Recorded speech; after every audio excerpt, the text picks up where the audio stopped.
गाय ने स्त्रियों को कौन सा श्राप दिया था जिसे स्त्रियां आज भी भुगत रही हैं?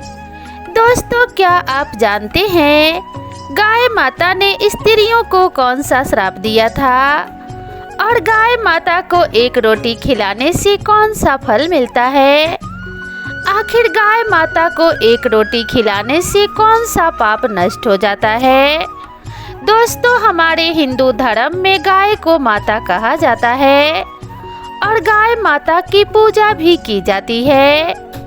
इस ब्रह्मांड में गाय ही एक ऐसी पशु है जिसकी पूजा आराधना और सेवा करने से गरीब से गरीब व्यक्ति भी अमीर बन सकता है।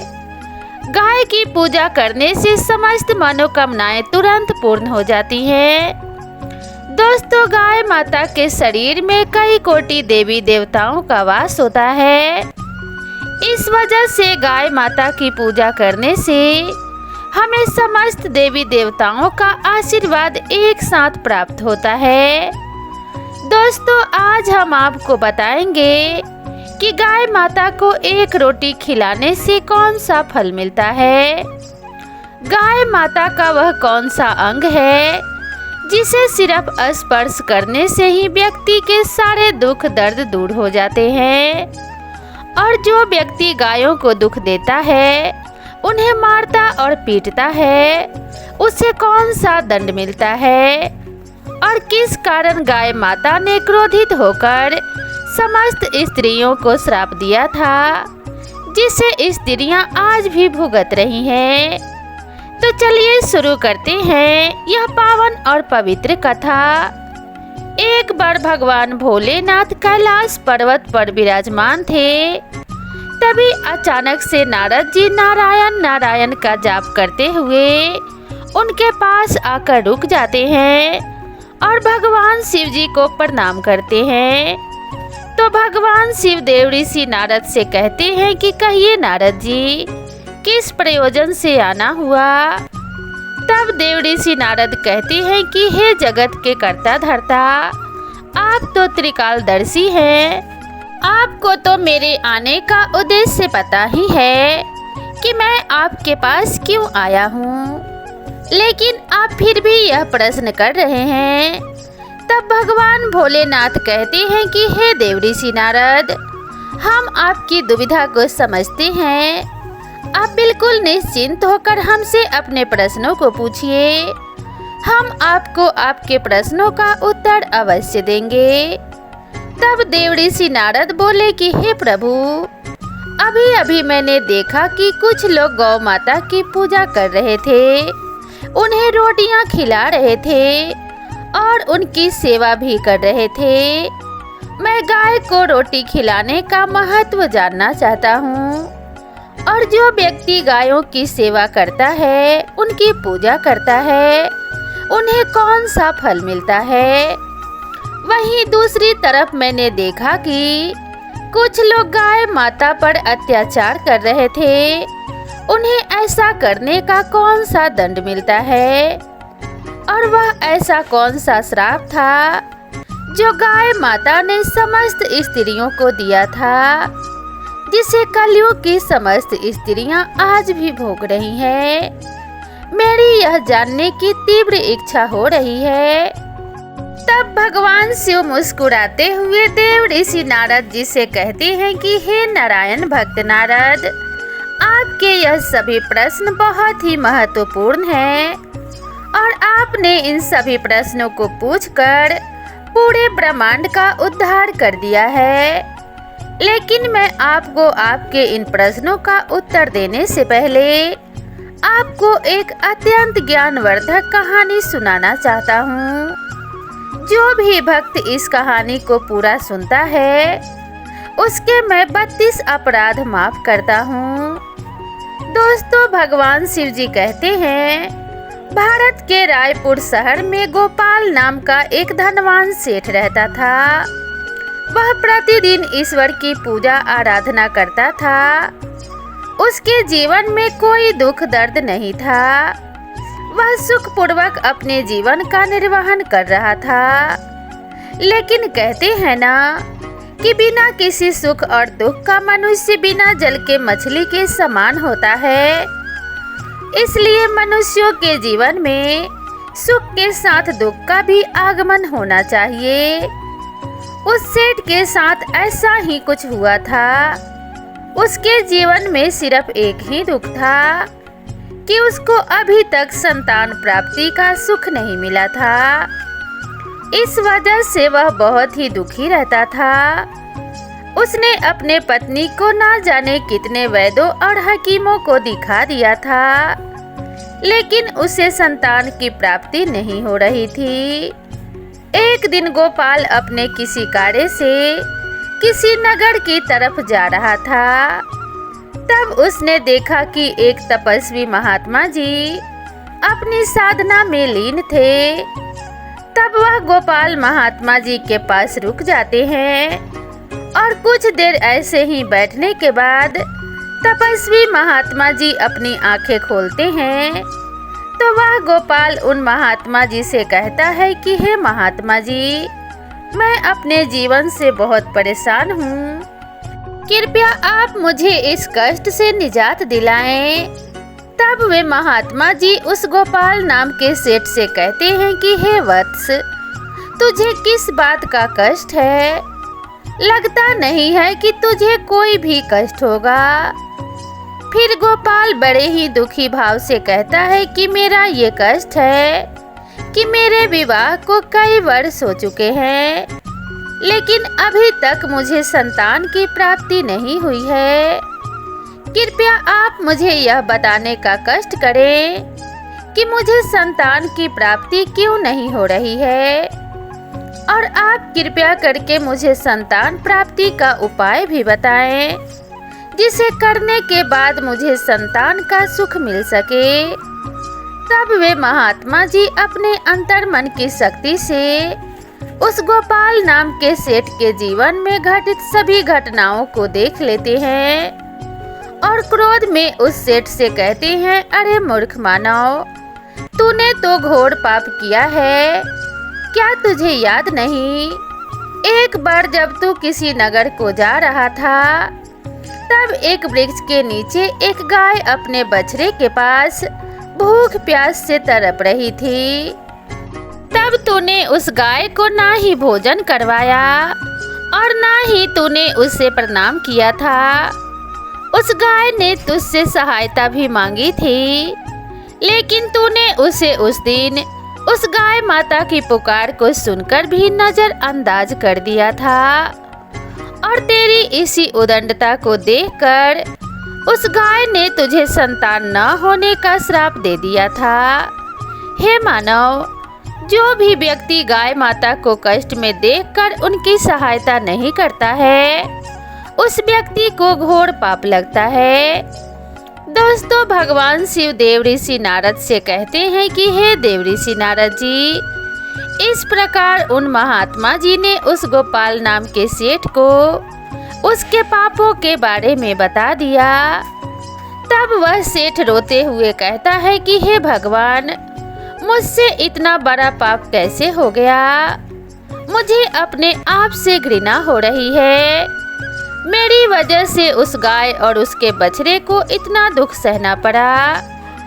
फिर वह गोपाल नाम का सेठ उन महात्मा जी से कहता है कि हे गुरुदेव, मैं अपने इस पाप का पश्चाताप करना चाहता हूँ। मैं जानता हूँ कि मेरा अपराध क्षमा योग्य नहीं है, लेकिन फिर भी मैं अपनी इस उदंडता का प्रायश्चित करना चाहता हूँ।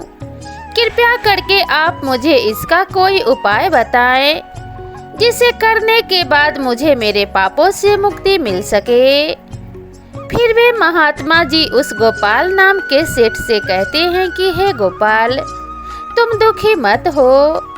इसका उपाय यह है कि तुम मेरे आश्रम के समीप रहने वाले कालिंदी नाम की गाय की सेवा करो, उसकी पूजा और आराधना करो। वह तुमको अवश्य ही पुत्र का आशीर्वाद देंगी। फिर वे महात्मा जी गोपाल को एक मंत्र जाप करने के लिए कहते हैं और कहते हैं कि तुम्हें इस मंत्र का जाप करना है अगर पहले ही बार मंत्र का जाप करने से वह कालिंदी नाम की गाय तुम्हारे पास आ जाती है तो तुम्हें पुत्र की प्राप्ति अवश्य होगी। और अगर वह गाय किसी वजह से तुम्हारे पास नहीं आती है तो अवश्य ही तुझसे पृथ्वी की सारी गाय माताएं रुष्ट हो गई हैं। तब वह सेठ उस मंत्र का जाप करने लगता है। उसके पहली बार ही मंत्र जाप करते ही वह कालिंदी नाम की गाय उस आश्रम में उस गोपाल नाम के सेठ के पास आने लगती है। उस गाय को आता देखकर वे महात्मा जी बोले कि हे वत्स, तू देख, तेरे केवल एक ही बार मंत्र जाप करने से यह कालिंदी नाम की गाय स्वयं चलकर तुम्हारे पास आ रही है, तो बहुत ही भाग्यशाली है। यह गाय निश्चित ही तेरे सभी दुखों को दूर कर देगी। तो इस कालिंदी नाम की गाय को वन में चराकर इसकी सेवा करना, जंगल में रहने वाले हिंसक पशुओं से इसकी रक्षा करना और अपनी पत्नी से भी कह देना कि वह भी इस कालिंदी नाम की गाय की सेवा करे, इसकी पूजा और आराधना करे, जिससे प्रसन्न होकर यह गाय तुझे संतान प्राप्ति का आशीर्वाद प्रदान करे। फिर वह गोपाल उन महात्मा जी को प्रणाम करके उस कालिंदी नाम की गाय को अपने साथ अपने घर ले जाता है और अपनी पत्नी से कहता है कि हे भाग्यवान, हमें संतान के लिए इस कालिंदी नाम की गाय की सेवा करनी है। दोस्तों, भगवान शिवदेव ऋषि नारद जी से आगे बताते हैं कि उसके दूसरे दिन सुबह होते ही उस गोपाल सेठ की पत्नी उस गाय की पूजा करती है, उसे कुछ रोटियां खिलाती है। फिर वह सेठ उस गाय को चराने के लिए वन में लेकर चला जाता है और उस वन में पहुंचकर वह सेठ उस गाय को हरी हरी घास खिलाने लगता है। और जब वह कालिंदी नाम की गाय किसी वृक्ष के नीचे विश्राम करने के लिए बैठती है तो वह सेठ भी उसके साथ बैठ जाता है और विश्राम करने लगता है। फिर वह गोपाल नाम का सेठ उस गाय के शरीर पर बैठी हुई मच्छर मक्खियों को हटाने लगता है और अपने हाथों से उसके मस्तक को सहलाने लगता है।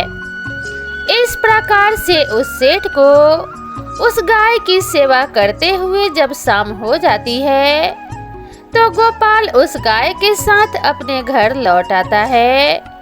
घर पहुंचते ही वह गाय जब अपनी पूंछ से धूल उड़ाती है तो गोपाल का घर पवित्र हो जाता है और उसके सभी पाप नष्ट हो जाते हैं।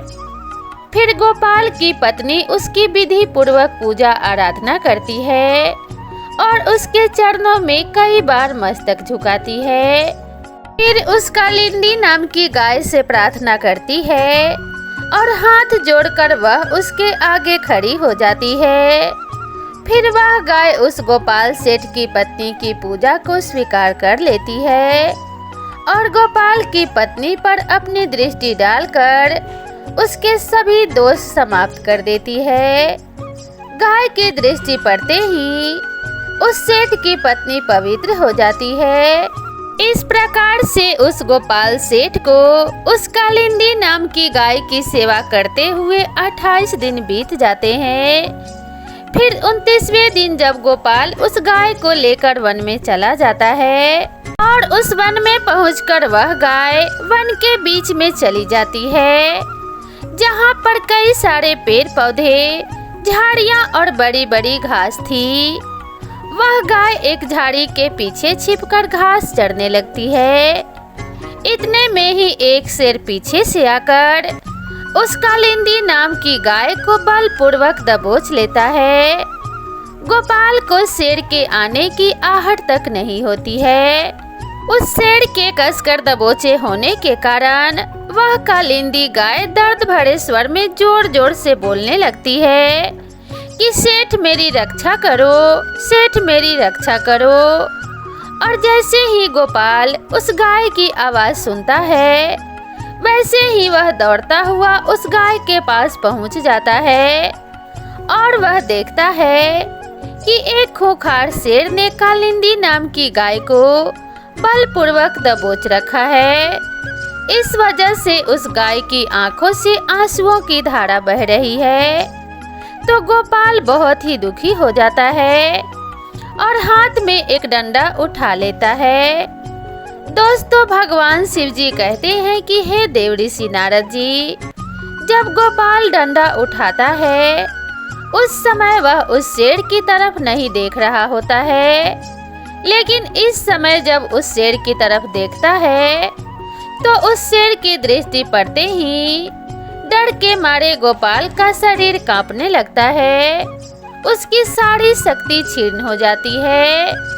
फिर वह शेर गोपाल से ऊंची आवाज में कहने लगता है कि मेरे ऊपर प्रहार करना तुम्हारे बस की बात नहीं है, क्योंकि भगवान शिव मेरी ही पीठ पर पैर रखकर नंदी पर बैठते हैं। इसलिए तू मुझे मारने की चेष्टा मत कर और यहाँ से लौट जा। शायद ईश्वर ने इस गाय को भोजन के रूप में मुझे भेंट किया है, इसलिए तुम मुझे परेशान मत करो। तुम अपनी जान बचाकर तुरंत यहाँ से निकल जाओ। फिर गोपाल उस शेर से कहता है, कृपया आप इस गाय को ना मारें। यह गाय एक बहुत ही तपस्वी महात्मा जी ने मुझे मेरे सभी मनोरथों को पूर्ण करने के लिए दी है। कृपया आप इसकी हत्या ना करें, क्योंकि इसकी हत्या करने पर मुझे महापाप लगेगा। और इसका एक छोटा बछड़ा भी है जो घर पर इसका इंतजार कर रहा है। महात्मा जी ने मुझे इस गाय की रक्षा और सेवा करने का आदेश दिया है। मैं इस गाय को छोड़कर नहीं जा सकता। तुम भगवान शिव के सेवक हो, इसलिए तुम्हारे हाथ से इस गाय को छुड़ाना मेरे लिए संभव नहीं है। इसलिए हे मृगराज, मेरी आपसे विनती है कि आप इस गाय को छोड़ दीजिए। इसके बदले में मैं आपको अपना पूरा शरीर समर्पित करता हूँ। आप मुझे खाकर अपनी भूख शांत कर लीजिए। इससे उन महात्मा जी के आदेश का पालन भी हो जाएगा और मेरे द्वारा गाय की रक्षा भी हो जाएगी। साथ ही साथ गाय माता की रक्षा के लिए प्राण त्यागने से मुझे स्वर्ग की प्राप्ति भी हो जाएगी। इतना कहकर गोपाल उस शेर के सामने हाथ जोड़कर और आंखें बंद करके बैठ जाता है। फिर अचानक से गोपाल के कानों में एक स्वर सुनाई देने लगता है कि हे पुत्र उठो, मैं तुम्हारी सेवा से बहुत ही प्रसन्न हूँ। यह सुनकर गोपाल उठकर खड़ा हो जाता है और वह अपने सामने उस गाय को देखता है और मन में सोचते हुए कहता है कि वह शेर कहीं दिखाई नहीं दे रहा है जिसने आपको बलपूर्वक दबोच रखा था। तब वह कालिंदी नाम की गाय गोपाल से कहने लगती है कि हे पुत्र, मैंने ही अपनी माया से शेर का रूप धारण कर लिया था। मैं तुम्हारी परीक्षा लेना चाहती थी। मैं देखना चाहती थी कि संकट पड़ने पर तुम अपने प्राण बचाते हो या फिर मेरे। यह मैंने कैसे किया, यह तो यमराज भी नहीं जान सकते हैं, लेकिन तुम मेरी परीक्षा में सफल हो गए। तुम मेरे प्राणों की रक्षा के लिए अपने प्राण संकट में डालने के लिए तैयार हो गए थे, इसलिए मैं तुम पर बहुत प्रसन्न हूँ। अब तुम कहो तुम्हें कौन सा वरदान चाहिए। मैं अवश्य ही तुम्हारी मनोकामना को पूर्ण करूँगी। वह गोपाल नाम का सेठ कहता है कि हे गौ माता, मेरी केवल एक ही मनोकामना है। कृपया आप मुझे संतान प्राप्ति का सुख प्रदान कीजिए। फिर वह कालिंदी नाम की गाय ने कहा कि हे पुत्र, तुम एक पत्ते के दोने में मेरा दूध लेकर अपनी पत्नी के साथ ग्रहण करो। इससे तुम्हें धर्म का पालन करने वाली संतान की प्राप्ति होगी। वह गोपाल नाम का सेठ कहने लगा, हे गौ माता, मैं आपके मधुर वचनों को सुनकर बहुत ही मुग्ध हो चुका हूँ।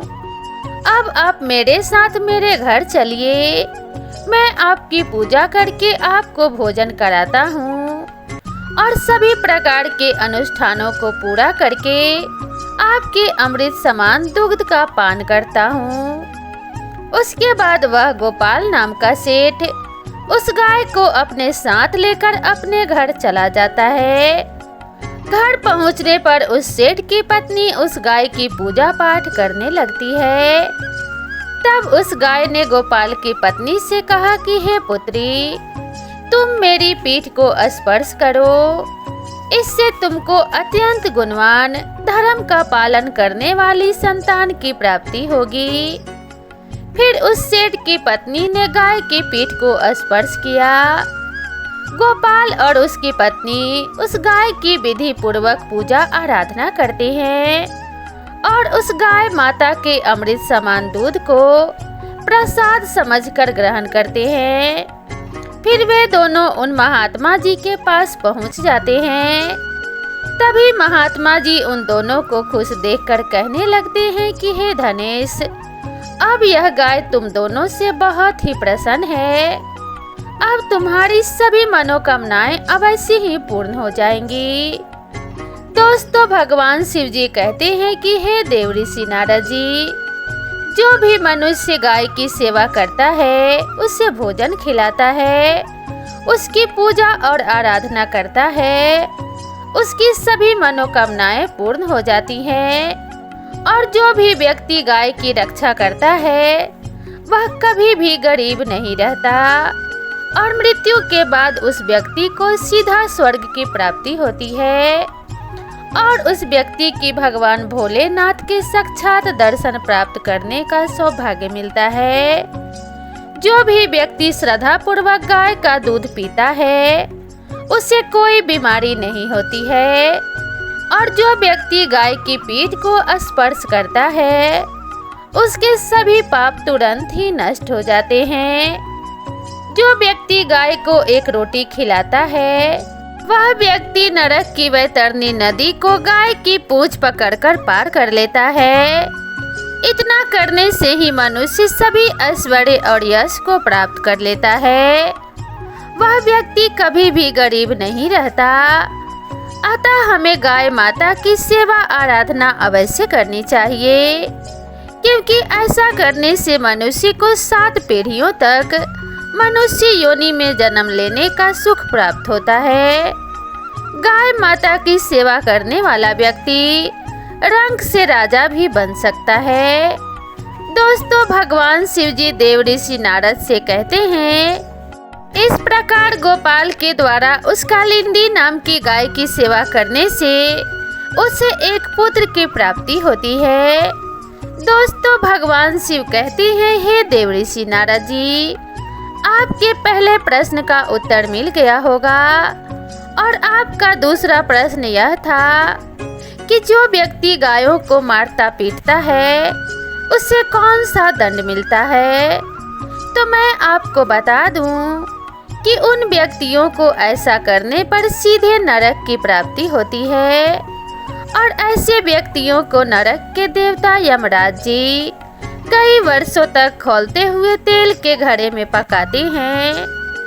दोस्तों, भगवान शिव जी नारद जी से कहते हैं कि हे मुनिवर, अब तो आपको आपके सभी प्रश्नों के उत्तर अवश्य ही मिल गए होंगे। तब देव ऋषि नारद जी कहते हैं कि हे प्रभु, आपने मुझे मेरे इस प्रश्न का उत्तर नहीं दिया है कि गाय माता ने समस्त स्त्रियों को वह कौन सा श्राप दिया था जिसे आज भी स्त्रियां भोग रही हैं। फिर देव ऋषि नारद जी की बातों को सुनकर भगवान शिव जी कहते हैं कि हे देव ऋषि नारद जी, आपको आपके इस प्रश्न का उत्तर जानने के लिए एक ज्ञानवर्धक कहानी और सुननी होगी। तब देव ऋषि नारद जी कहते हैं कि हे प्रभु, आप उस कहानी को सुनाना प्रारंभ करें। मैं आपको विश्वास दिलाता हूँ कि मैं इस कहानी को शुरू से लेकर अंत तक पूरा अवश्य सुनूंगा। तब भगवान शिव जी कहते हैं, एक समय की बात है, किसी नगर में फेकू नाम का एक ब्राह्मण रहता था। उसने अपने घर में एक गाय को पाल रखा था। वह गाय उसे प्रतिदिन ढेर सारा दूध देती थी, जिसे बेचकर वह अपनी आजीविका चलाता था। और उसे उस गाय का दूध बहुत ही अच्छा होने के कारण उससे बहुत मुनाफा भी हो रहा था। इसलिए वह उस गाय को प्रतिदिन वन में चराने के लिए ले जाता था और शाम होने से पहले उस गाय को घर ले आता था। ऐसे ही काफी दिन गुजर जाते हैं, लेकिन एक दिन ऐसा आता है जब वह गाय दूध देना बिल्कुल ही बंद कर देती है, जिसके कारण फेकू को भारी नुकसान का सामना करना पड़ता है। एक दिन उस गाय से परेशान होकर उस गाय को घर से निकाल देता है और जब वह गाय फेकू के घर में घुसने लगती है, वैसे ही उस गाय को डंडों से पीटने लगता है, जिससे वह गाय बहुत ही दुखी रहने लगती है। वह अपने मालिक को छोड़ना नहीं चाहती थी, लेकिन उसका मालिक ही उसे अपने घर में नहीं रखना चाहता था। इस वजह से वह गाय फेकू के घर में जाना छोड़ देती है और वह एक वन में जाकर रहने लगती है। उस वन में चारों तरफ हरी हरी घास थी, जिसे खाकर वह अपना पेट भर लेती थी और एक पेड़ के नीचे बैठकर रात गुजार लेती थी। ऐसे ही कई महीने गुजर जाते हैं, लेकिन एक दिन जब वह गर्भवती हो जाती है तो उसे बहुत ही कठिनाइयों का सामना करना पड़ जाता है, किंतु वह किसी तरह से कष्ट को सहती हुई अपना जीवन यापन करने लगती है। इस वन के समीप में एक नगर पड़ता था। उस नगर में एक किसान रहता था। उसकी पत्नी बहुत ही लालची स्वभाव की थी। उसके लालची स्वभाव से वह किसान बहुत ही परेशान रहता था। दोस्तों, भगवान शिव जी कहते हैं, एक दिन जब उस गाय को गर्भवती हुए 9 महीने बीत जाते हैं, तब अचानक से उसे तीव्र पीड़ा शुरू हो जाती है, लेकिन किसी तरह से वह उस पीड़ा को सहन कर लेती है और वह गाय एक सुंदर से बछड़े को जन्म दे देती है। उस बछड़े को जन्म देने के बाद वह बछड़ा बहुत ही ज्यादा गंदा हो जाता है, क्योंकि उस गाय ने गलती से अपने बछड़े को कीचड़ में जन्म दे दिया था और वह गाय अपने बछड़े को हिंसक जंतुओं से बचाने के लिए उसे अपनी पीठ पर रखने का प्रयास करने लगती है, लेकिन वह ऐसा करने में बार बार असफल हो रही थी, जिससे वह गाय बहुत ही दुखी हो गई थी। तभी अचानक किसान की पत्नी किसी कार्य के लिए उस वन में पहुंच जाती है, जहां पर वह गाय अपने बछड़े को हिंसक जंतुओं से बचाने के लिए उस बछड़े को अपने पीठ पर रखने की कोशिश कर रही थी। जब किसान की पत्नी ने देखा कि उस गाय ने एक बछड़े को जन्म दिया है और उसके आसपास कोई भी नहीं है, तो किसान की पत्नी के मन में लालच जाग उठता है और वह अपने मन में सोचने लगती है कि चलो मैं इस गाय को अपने घर ले चलती हूँ। यह मुझे ढेर सारा दूध देगी, जिससे मैं बहुत सारा धन इकट्ठा कर लूंगी। ऐसा सोचकर जैसे ही वह स्त्री उस गाय की ओर जाने लगती है, तब उस गाय ने देखा कि उसके पास एक सुंदर सी स्त्री तीव्र गति में चलती हुई आ रही है। उस गाय ने किसान के पत्नी से कहा कि आप कृपया मेरे इस बच्चे को मेरी पीठ पर रख दो, क्योंकि यह अभी बहुत ही छोटा है और 9 महीने के बाद चलने लगेगा। उस गाय को यह पता नहीं था कि उसका बच्चा जन्म लेने के बाद चलने लगता है और उस समय मनुष्य के बच्चे भी पैदा होते ही चलने लगते थे। उस गाय को यह बिल्कुल भी पता नहीं था। उस गाय की बातों को सुनकर किसान की पत्नी को हंसी आ जाती है और वह हंसते हुए उस गाय से बोली, अरे मूर्ख गाय, मैं तुम्हारे बच्चे को तुम्हारे पीठ पर क्यों रखूं? तुम्हारे इस बच्चे को देखो तो यह कितना गंदा हो गया है। इसके ऊपर बहुत सारी मिट्टी और कीचड़ भी लगी हुई है। अगर मैं इसे तुम्हारे पीठ पर रखूंगी तो मेरी इतनी सुंदर साड़ी गंदी हो जाएगी। तभी क्रोध में आकर उस गाय ने उस किसान की पत्नी को श्राप देते हुए कहा कि हे मूर्ख स्त्री, तू मेरे बच्चे को मेरी पीठ पर रखने में हिचकिचा रही है और तू मेरे बच्चे को गंदा कह रही है। जा, मैं आज से समस्त स्त्रियों को यह श्राप देती हूँ कि अब से मनुष्यों के बच्चे पूरे 9 महीने के बाद ही चलेंगे और जितने भी पशु पक्षी हैं उनके बच्चे पैदा होते ही चलने लगेंगे। दोस्तों, भगवान शिव देव ऋषि नारद से कहते हैं, इस प्रकार गाय माता के श्राप को कलयुग की स्त्रियों को भोगना पड़ रहा है। ऐसा पहले नहीं था। पहले मनुष्य के बच्चे पैदा होते ही चलने लगते थे। सतयुग में सुखदेव पैदा होने के तुरंत बाद ही अपने पैरों पर चलने लगे थे और वेद व्यास भी जन्म लेने के तुरंत बाद अपने पैरों पर चलने लगे थे। यह बात तो सतयुग की थी, लेकिन कलयुग में ऐसा कुछ भी नहीं है। कलयुग में मनुष्य के बच्चों को अपने पैरों पर चलने के लिए कम से कम 9-10 महीने लग जाते हैं। इसका कारण यह है कि गाय माता ने क्रोध में आकर समस्त स्त्री जाति को एक भयानक श्राप दे दिया था। उस दिन से समस्त स्त्रियों के बच्चे पैदा होते ही अपने पैरों पर चलने की प्रक्रिया नहीं कर पाते। यह प्रक्रिया वहीं रुक गई थी और गाय माता के श्राप के कारण ही कलयुग में स्त्रियों के बच्चे 9 से 10 महीने के बाद ही अपने पैरों पर खड़े हो पाते हैं और गायों के बच्चे उसी दिन पैदा होते ही अपने पैरों पर चलने लगते हैं।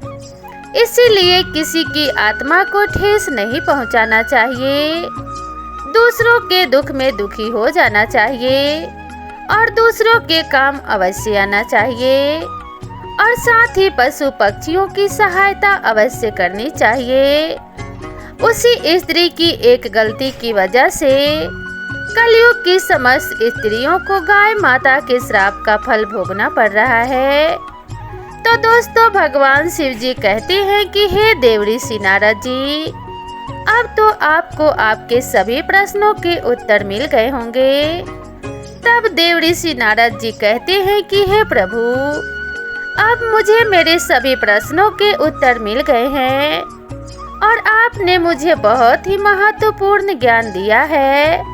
मैं आपको विश्वास दिलाता हूँ कि मैं इस ज्ञान का विस्तार पूरे देवलोक में अवश्य ही करूँगा। तो दोस्तों, आपको ये कथा कैसी लगी कृपया कमेंट करके ज़रूर बताएं। वीडियो पसंद आई हो तो वीडियो को एक लाइक ज़रूर करें और अगर आप मेरे चैनल पर पहली बार आए हैं तो चैनल को सब्सक्राइब करना ना भूलें। तो दोस्तों, मिलते हैं इसी तरह की नेक्स्ट वीडियो में। तब तक के लिए नमस्कार।